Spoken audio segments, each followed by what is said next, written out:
The Vancouver Canucks have to be pleased with their early season start. Trevor Beggs of Locked On Canucks is going to discuss how they got off to a good start and what he's concerned about. All that and more coming up on today's Locked On NHL podcast.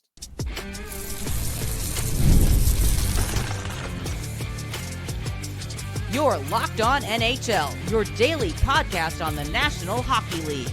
Part of the Locked On Podcast Network, your team every day. Gil Martin here. Welcome, everybody, to today's episode of the Locked On NHL podcast, part of the Locked On Podcast Network, your team every day. I want to thank everyone who makes Locked On NHL your first listen every day. Don't forget to subscribe on YouTube or wherever you listen to podcasts so you never miss an episode. Today's episode is brought to you by FanDuel. Download the FanDuel app now by visiting FanDuel.com and win $300 in bonus bets if your first $5 bet wins. It is my pleasure to welcome back to the show the co-host of Locked On Canucks, Trevor Beggs. And Trevor, another nice win for the Canucks on Sunday. What has been the biggest reasons for their early season success? Oh, the biggest reason for their success has been the guys between the pipes, Gil. It's been Thatcher Demko and it's been Kevin Lankinen. And Thatcher Demko, for his starts this season, he's given the team a chance to win each and every night. And there hasn't been a bad showing yet for him. There hasn't been a bad goal against for him. It's just been a rock solid performances for Thatcher Demko in net so far. 4 games played. I believe he's only got 1 loss in there as well. And Kevin Lankinen, he had 1 human start against the St. Louis Blues, about 4 expected goals against, let in 4 goals. And then he really gave the Canucks a chance to win with another heroic performance against the Blackhawks. So, they've had, far above average goaltending in 5 of the 6 games so far. And, that's been the big reason for the success, man, because up until the game against the Capitals today, the Canucks have basically been starting games like they've been hungover. They're like me trying to stumble into work after pounding back a few the night before. It's just they're just asleep at the wheel for the first 20 minutes, and a couple. They were down 2-0 against Dallas, 2-0 against Chicago, came back and won those games. But man, oh man, the slow starts were becoming a bit of a problem until they put 3 on the board in the first against Washington here on Sunday. So hopefully, things are turning in the right direction. And yet they get off to the fast start, and then they have to hang on in the third period. Yeah, exactly. But, it's hard to fault the team. Again, Adam Foote's talked about it. I'm sure every head coach has talked about it, the condensed schedule this year. But it was a little extra crazy for the Canucks. I think, on the graphic for Sportsnet, the broadcast for the Canucks, it was like 3 games in 65 hours, right? Like they played Thursday night, they play Friday night, and then they play Sunday morning. That's a lot of games in a short period of time, right? So, you kind of figured they were going to run out of gas. Not only run out of gas, but they started missing bodies too, right? Brock Besser all of a sudden out of the game on Sunday. Not much of an update on that. Hard to know when there's not many guys on the road. Filipino, of course, takes the hit from Tom Wilson. Potentially another concussion. Like that's a massive blow to the Canucks. Would be a huge story if he ends up being out long term. Jonathan Lekkerimäki, our young rookie, gets injured, and then Teddy Bluger gets injured. Now it's like, oh my God, Gil, here we go again. So those are some things to monitor with the Canucks. I mean, 4 guys that were in the lineup at some point this season could all be out of the lineup as this road trip continues on here. You mentioned the goaltending, but it also seems like the team has played good defense in front of the goaltenders. Talk to me about that. Yeah, I think there was such a high bar for the defense, Gil, you look at this team on paper and it's the offense is kind of middling, but the top 5 defense and the goaltending. To be honest, the defense has been a little more permissive than you would have liked to believe.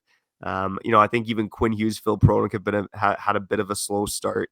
Tyler Myers, he played great against Washington, but he had some chaotic moments earlier in the season. With Hughes, Hronek, and Marcus Pettersson, there's a solid top 3 formation there, right? So you can believe in those guys to figure it out, but it has been a bit of a slow start for some of the top guys. And the Canucks are really rotating 2 guys who are pretty much rookies in this lineup, right? So Derek Forbort was a bottom pairing defenseman. He's injured. And now they're playing the other Elias Pettersson and Victor Mancini, who had both of them had really fantastic preseasons, but they're both still, relatively young defensemen. Victor Mancini came into the season with 31 games played. DPD came into this season with 28 games played. Like these are young NHL defensemen.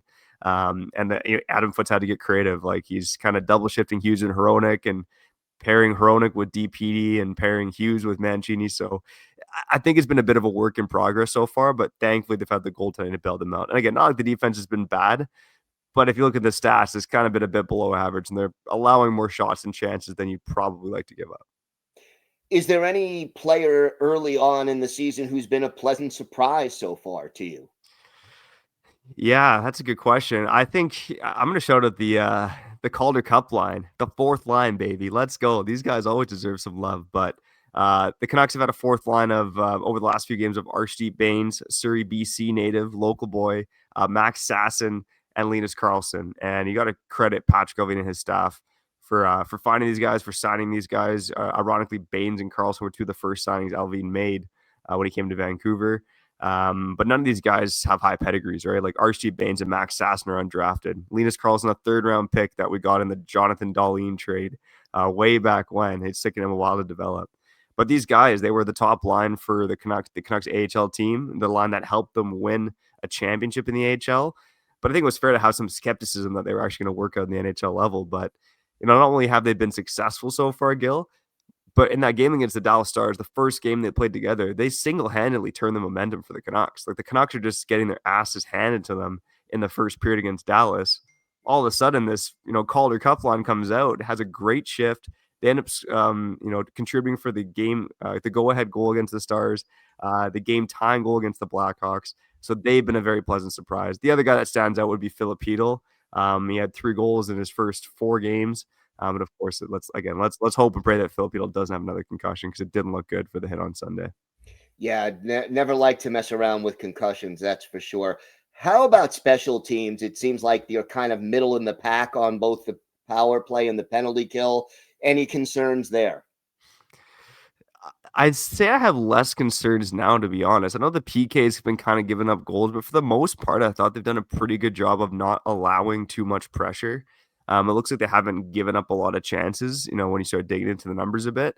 I think to me, one of the biggest surprises on both special teams, and maybe this is another guy who's impressed so far, is Connor Garland. The smallest forward in the NHL. I'm telling you right now, he is the Canucks' best forward. And for this team, it would be better if Elias Pettersson or Brock Besser ends up being one of those guys as the season goes on. But since the beginning of last season, Connor Garland has been the Canucks' best forward. He leads the team in points.